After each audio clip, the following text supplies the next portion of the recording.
The Fat Controller preferred steam engines on his railway, but he found diesels useful because they could pull either coaches or trucks. "You're versatile," he would say to them. "Real mixed traffic engines." Boko and Bear were proud of this, but James was not impressed.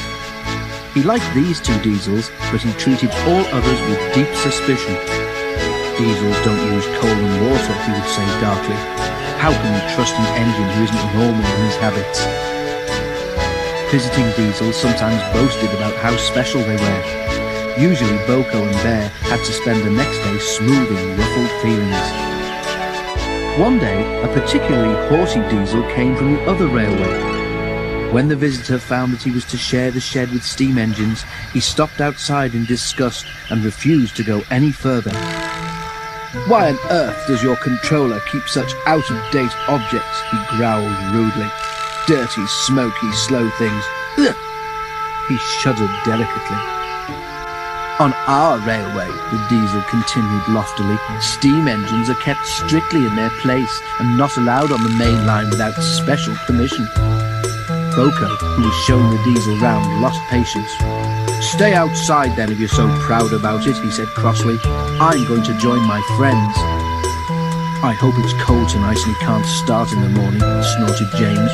"At least someone might want to preserve us. Who'd need him, old stuck-up?" The engines were glad when morning came. They went to fetch their trains as early as they could, and the visitor was left alone.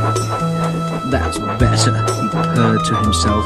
"How can an engine rest in all that hissing and clanking?" The cleaning equipment and fuel supply were in the part of the shed which Boko and Bear shared. Old Stuck-Up was so full of self-importance that he'd forgotten he would need cleaning and refueling before he went home. It was getting late when he remembered. "If I go in now while the shed is empty," he said to himself, "no one will know I've been." He scuttled forward quickly, too quickly. The rails where Bear and Boko had stood were oily, and when he tried to stop, he couldn't. "Brake blocks and buffers, I'm slipping!" he wailed as his wheels locked and slithered. He shut his eyes as, with a despairing whoop of horror, he crashed into the wall at the end of the shed. The diesel was not badly damaged, but a dreadful draught came through the hole in the wall. When the other engines came home, they heard the story from Douglas, who had cleared up the mess.